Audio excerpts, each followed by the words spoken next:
Assalamualaikum warahmatullahi wabarakatuh. Perkenalkan, nama saya Rahma Mukti-Cahyani dengan NPM 104240002. Saya akan menjelaskan tentang materi yaitu analisis sumber dan penggunaan modal kerja. Pengertian analisis sumber dan penggunaan modal kerja yaitu suatu alat analisis yang digunakan untuk mengetahui sumber-sumber dan penggunaan modal kerja serta sebab-sebab perubahannya dalam modal kerja. Adapun tujuan modal kerja. Yang pertama adalah guna memenuhi kebutuhan likuiditas, yang kedua memenuhi kewajiban yang segera harus dibayar, yang ketiga karena jumlahnya melebihi separuh total aktiva, yang keempat kemungkinan perusahaan untuk memiliki kesediaan, yang kelima kemungkinan perusahaan untuk memperoleh tambahan dana, dan yang terakhir kemungkinan perusahaan memberikan syarat kredit.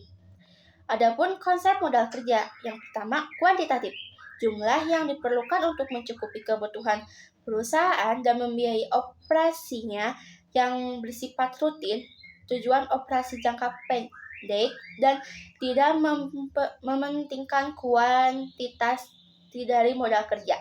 Apakah modal kerja dibayar dari modal pada pemilik, hutang jangka panjang, maupun hutang jangka pendek. Yang kedua, kuantitatif.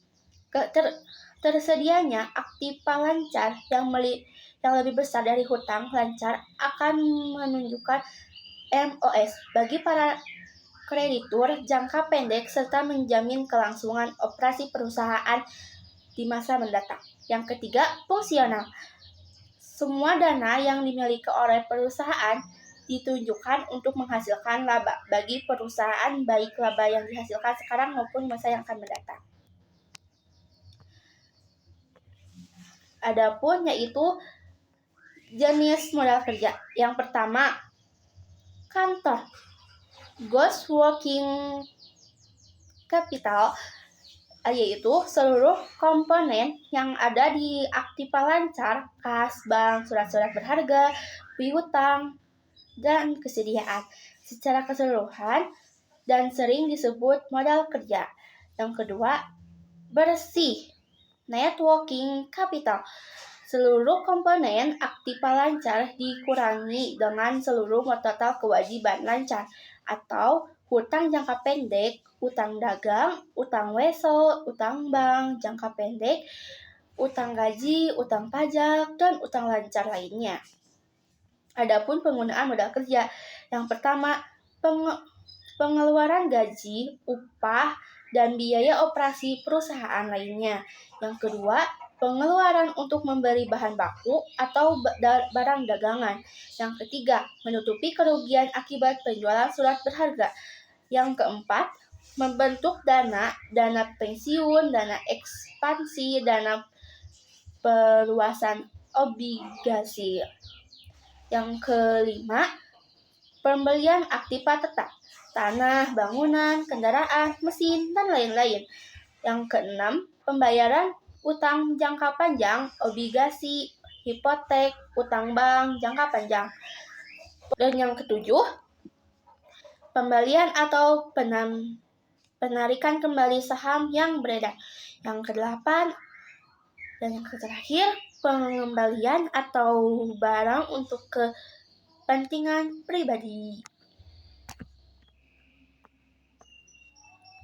Faktor-faktor yang mempengaruhi modal kerja. Yang pertama, jenis perusahaan. Yang kedua, syarat kredit. Yang ketiga, waktu produksi. Yang keempat, tingkat reputasi kesediaan. Yang keempat, tingkat perputaran kesediaan. Jenis kegiatan perusahaan sangat menentukan kebutuhan akan modal kerjanya. Dalam prakteknya meliputi dua macam, yaitu bidang jasa dan non-jasa industri. Kebutuhan modal dan investasi dalam perusahaan industri lebih besar jika dibandingkan dengan perusahaan jasa.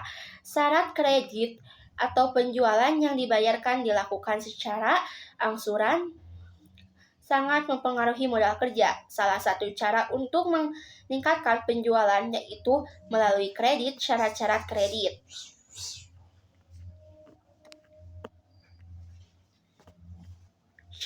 Syarat untuk pembelian bahan berpengaruh terhadap pengeluaran kas. Jika persyaratan kredit mudah, akan sedikit uang kas yang keluar.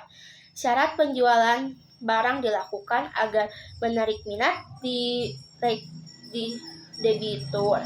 Terus untuk waktu produksi, makin lama waktu yang digunakan untuk memproduksi suatu barang, maka akan semakin besar modal kerja yang dilakukan. Demikian pula sebaliknya.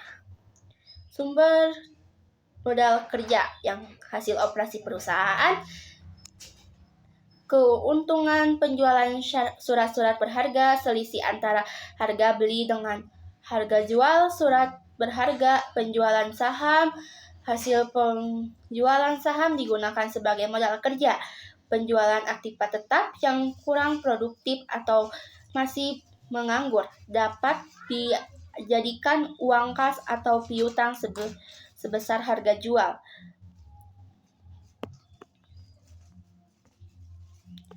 Adapun kenaikan atau penurunan modal kerja disebabkan yang pertama, adanya penambahan modal atau laba, yang kedua adanya pengurangan aktiva tetap atau penjualan aktiva tetap. Yang ketiga, adanya penambahan modal kerja suatu perusahaan tidak akan merubah apabila terjadi. Yang pertama, pembelian barang dagangan dan bahan lainnya secara tunai. Yang kedua, pembelian surat-surat berharga secara tunai. Yang ketiga, perubahan bentuk piutang, misalnya dari piutang dagang ke piutang wesel.